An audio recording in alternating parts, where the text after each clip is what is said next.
In today's show, we're going to use Power Automate to archive SharePoint list items. So the idea here is my SharePoint list has gotten too big, which is making my Power App too slow. So we're going to talk about how to archive those items off into another list. Should be fun.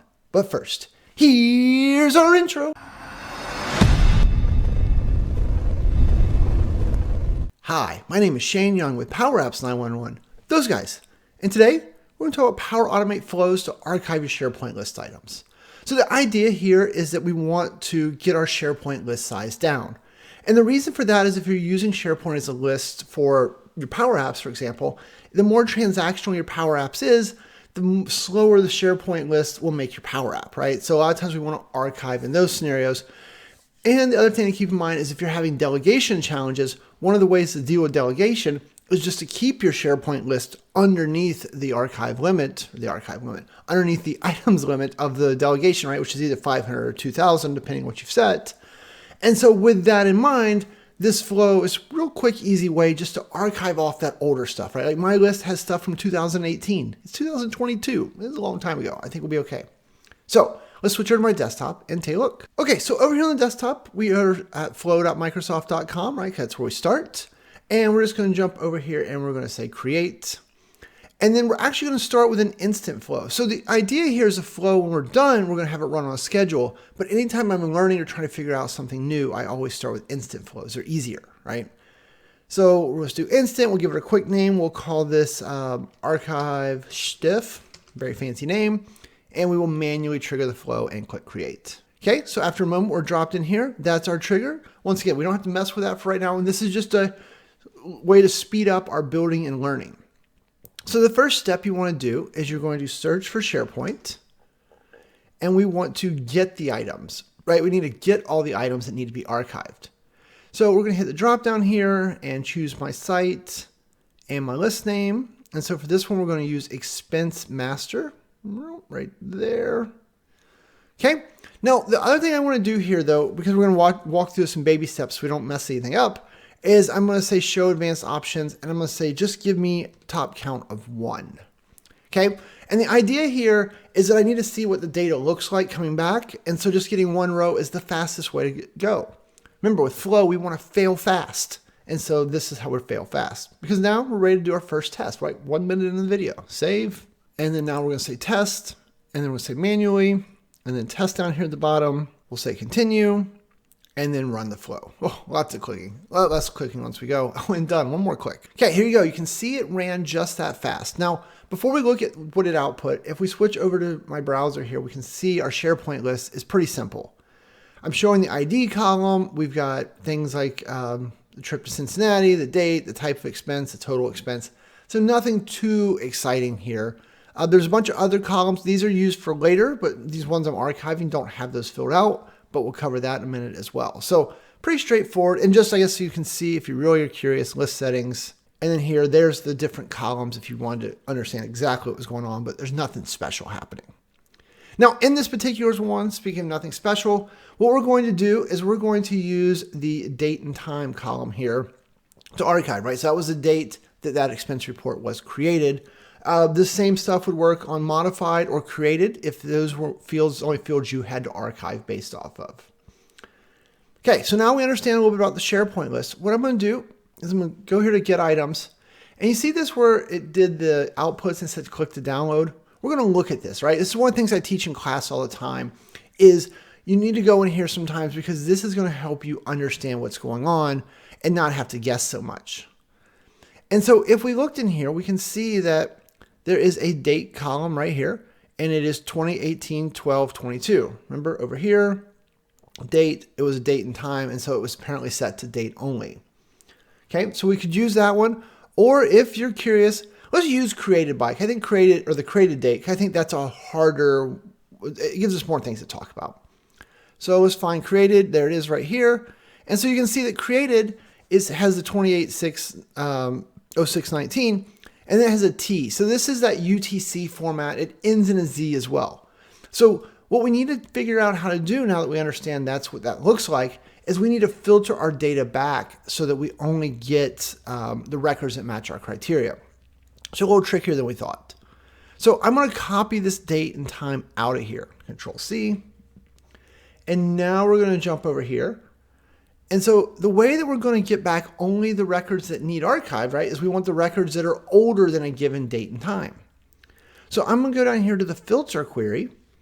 And so here we need to use the date column. And so if we were using dates, right, we could hover here. And if you look down in the middle, so I want you to look right here in the middle, way bottom of my screen. If you hover, you see where it's going to tell us field equals date. So that would be the name of the column. If we do the same thing for created, the column name is created, and that's what we're after here. But if you have a different column, which you probably do, that's how you find the right name for what we're about to do here. And all we're going to do is we're going to say created.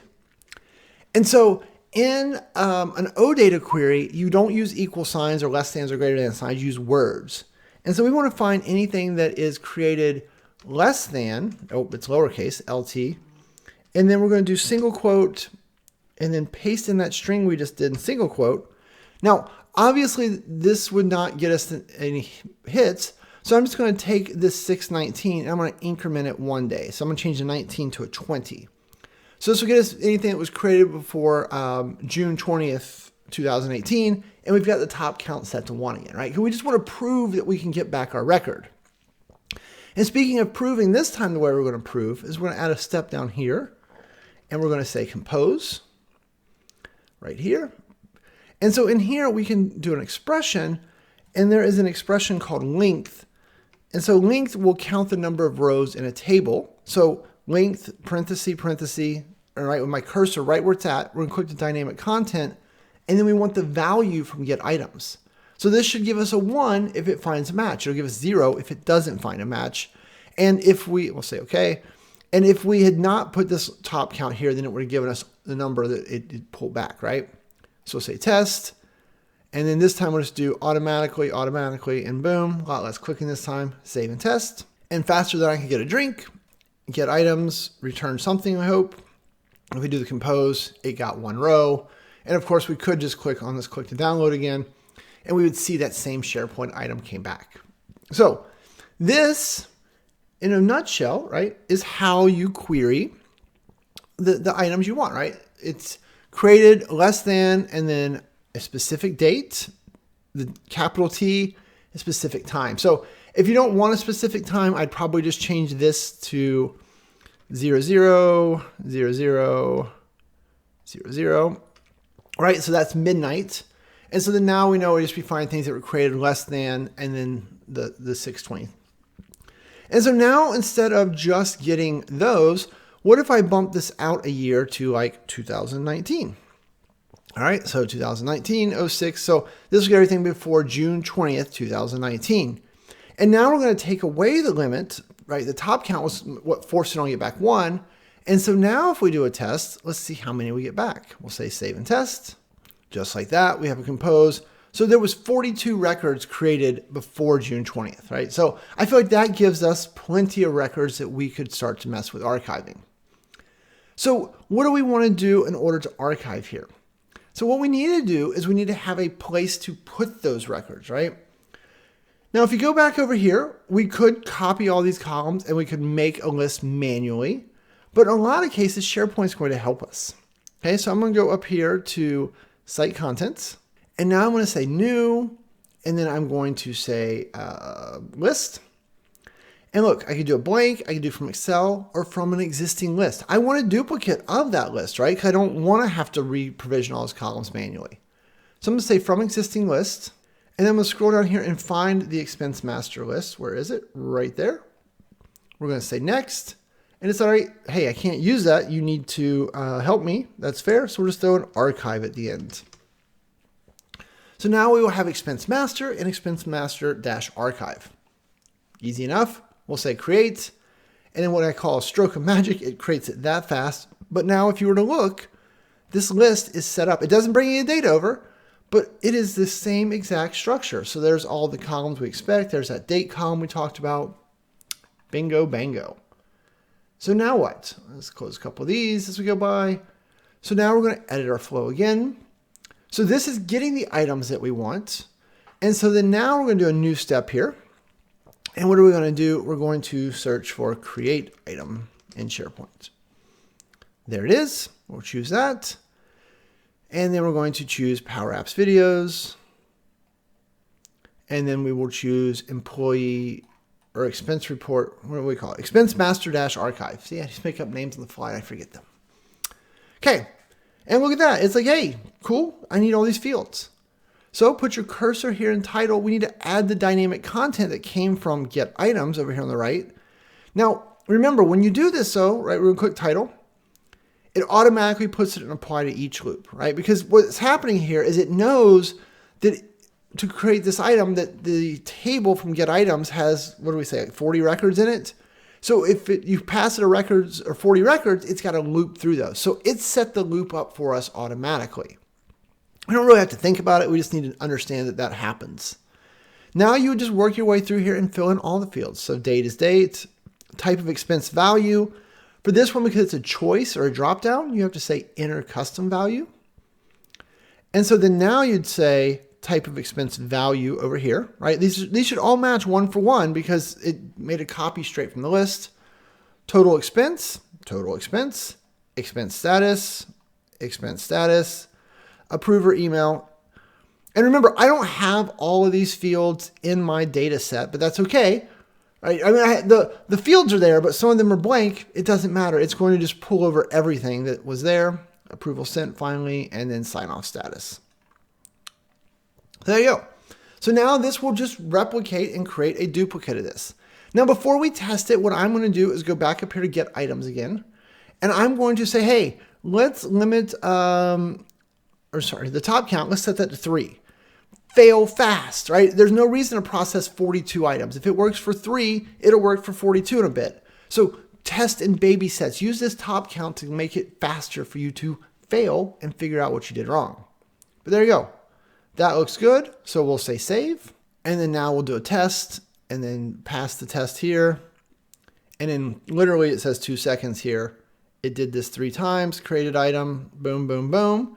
So if we go back over here and we go to Expense Master Archive, what do we got? 3 items. And if we were to compare that to our friend Expense Master here, open link a new tab. So trip to Cincinnati, taco, trip to Redmond. What do we got over here? Trip to Cincinnati, taco, trip to Redmond. So it got the first 3 items out of the list. Yay! Awesome.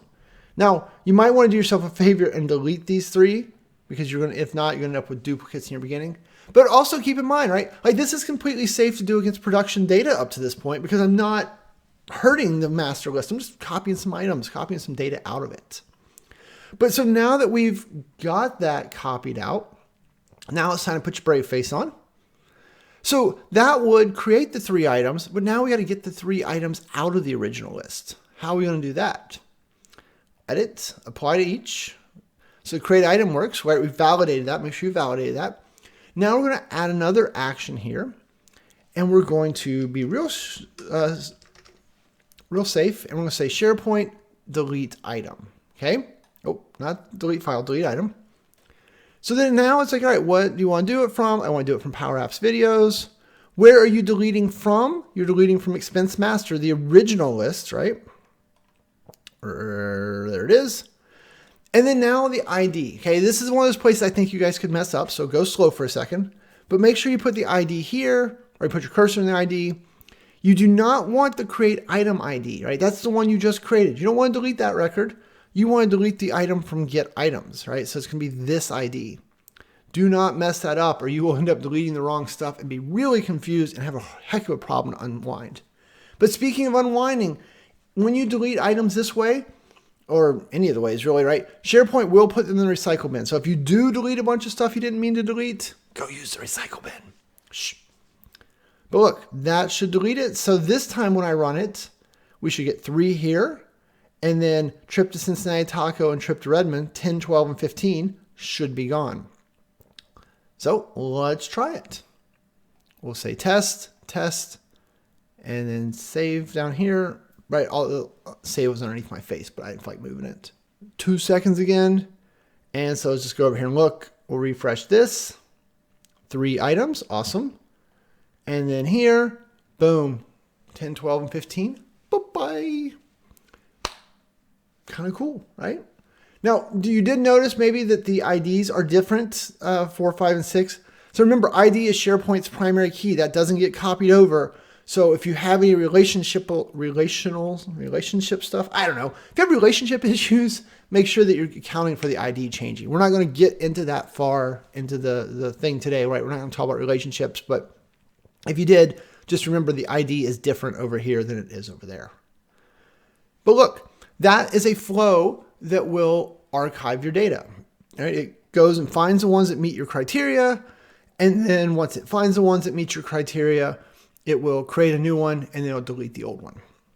This compose step, you could delete this out of here. This was just a sanity check for us along the way. Now, the last piece of this is you're saying, okay, Shane, I don't want to manually trigger this. Maybe you do, right? Some of my customers like to archive on their own.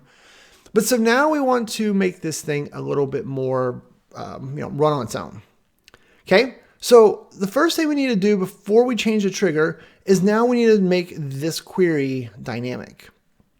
And so what we're going to do here is we're going to add an action. And if we search for date, what we're really looking for is saying, hey, I want to subtract from time, right? I want to go backwards in time. So we're going to do this. What is the base time that you want to use? We're going to do an expression here. And remember, Flow uses what is called utcNow. So utcNow returns the current date and time in UTC format. So we're going to say, okay. What do you want to remove from here? So let's say we want to remove anything that is older than 180 days. So for me, I want to remove anything that's older than, 22? Anything older than 3 years ago. So I'm going to do 3 in years, but, years not a thing. That's rude. 36 months then. Fine. Haha. Okay. Because I'm trying to get just the really, really old stuff out. I don't want to mess up any of my other actual demos, but you guys could set this to whatever you want. So maybe you want to do things that are older than a month, maybe older than a week, maybe older than an hour. I don't know how transactional, how fast your data changes, but you're going to use this to get the date time that you want. And so what we want to do here is we're going to use this. Remember, we want to fail fast. And so we're going to add an action. We're going to do a compose. And so in here, we're going to say, hey, show me the calculated time. And then I don't want all this stuff to run right now, right? So we're going to do another little trick. We're going to add an action here, and we're going to say terminate.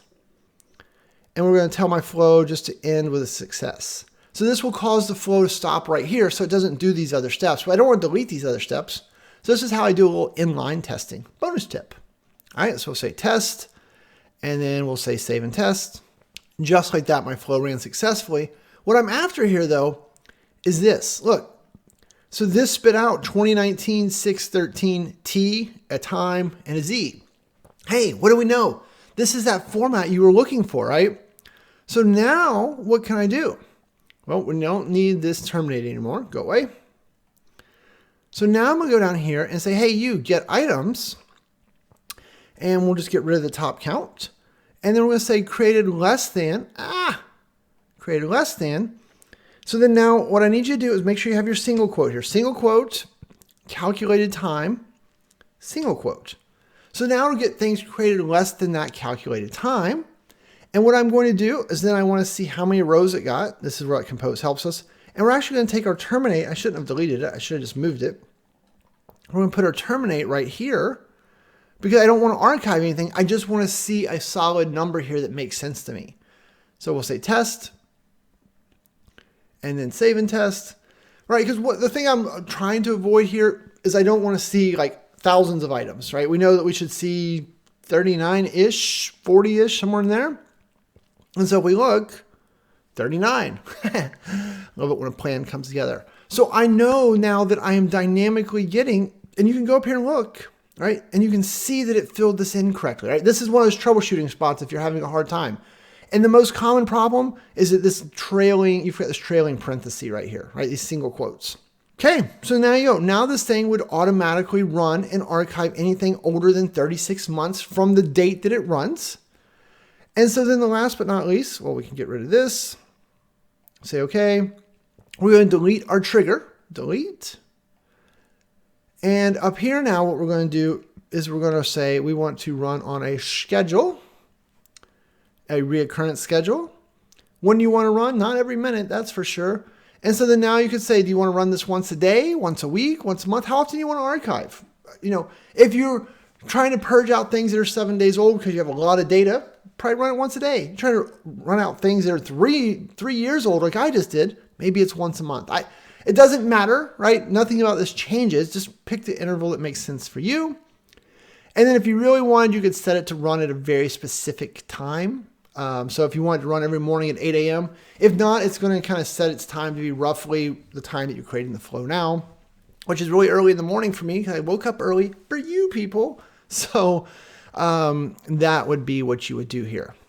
But there you go. Now that you've got a recurrence once a month, if I save this flow, then once a month on today, it will run, or once a month on this date. So this is the 13th. So the 13th of every month, it would wake up, it would calculate the current date and time, it would subtract 3 years from that, right? 36 months. And then this composes, we could just get rid of all of them if we wanted.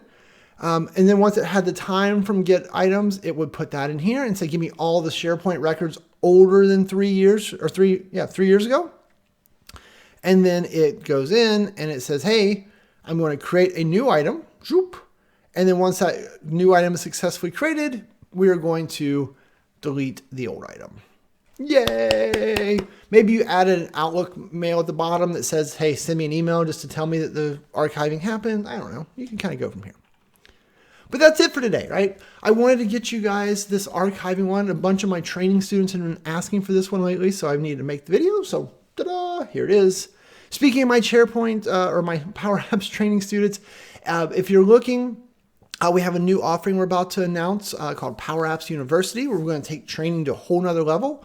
If you want info on that, there's a link, I don't know, up there or down there, there's somewhere where you can sign up to our coming soon to get more information about that. But hopefully that's going to get launched here in the next couple weeks, maybe this week, who knows?